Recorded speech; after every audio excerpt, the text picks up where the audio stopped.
think I had a good handle on the type of player that Brock was. I felt like I watched him on the ice and knew how good a player he was. No, you didn't. You unfortunately always thought I was better than I was.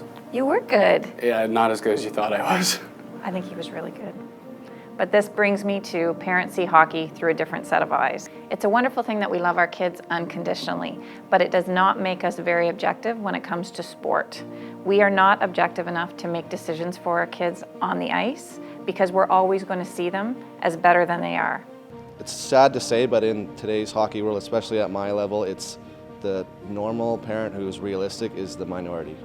Like anybody, in the moment, the objectivity will dissipate. They won't have it. A couple days later, or a week later, sometimes a year later, it will happen. But it takes time. Even with my hockey background, I do have parents that still think that they know better, which is frustrating for me, but I just give them my advice, and the one is about the adversity. It's okay for them to have a struggle at this point in season, or to lose a game, or to get benched, or to get cut. Like, that's all okay. I tell parents that learning from that adversity will help them, and I tell them that it's really hard. Like, for me, playing pro hockey was the greatest, but it was a really hard career for 10 years. It's not easy. Hopefully they take some of it and pass it along. What I see in sport is that the lack of objectivity about their own kids, the lack of perspective. That's the biggest challenge that parents have.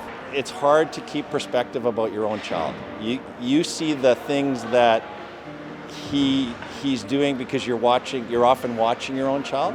And so I think my wife and I are objective about our son, but you worry about it.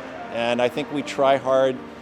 Sometimes we almost feel bad. We try so hard to be objective that we don't give him enough praise or enough credit for what he's doing, which might be what he needs. I love coaching hockey because of the passion and the commitment that you get out of people for it.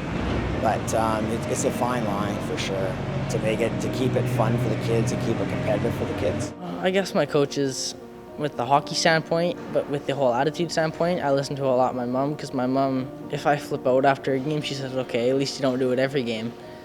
But then if we're talking about stuff that happens in the room, she is someone I can talk to about that and not feel nervous around. My parents would obviously give me some advice, but they left it to the coaches. That's what their job was, and they respected their decisions. And so we went from there. I was blessed to have good coaches, one particular all the way through minor hockey, and then had a good one in junior hockey too, in Paul Terrio. It's time that we start letting our players learn some valuable lessons. These are life lessons. In my first year of rep hockey, we were lucky enough to be coached by an OHL coach. He had coached our local OHL team for a long time as an assistant, and he had a kid on the team as well. He was a very smart guy, very smart hockey guy, still coaches in the OHL today. And the point is, I was the backup goalie because the other goalie was much better, and he had been playing a lot longer. So when it came to playoff time, he played the big games, I sat on the bench. And I was upset because I was 9 years old, but I kind of knew the reasoning, and my dad knew the reasoning. And when it came to Mom, she didn't understand why I wasn't playing. And she was upset. She was upset with the coach. But the main thing to remember is this guy coaches in the OHL. He knows the game well, and he knows what was best for the team at that point. And he was right in the end. And as a parent, you kind of see that through a different set of eyes because you don't think he's right, even though it's pretty obvious he is. So what I learned as I went through the experience and really looking back is oftentimes when I was upset because Brock hadn't made a team, or he was benched, or he was the second goalie, I knew he was upset because he was competitive and he wanted to be there, but he understood why. He knew where he was. I didn't, because I was the mom, and you always want your child to be in the best spot that they can be, and I wasn't objective about it.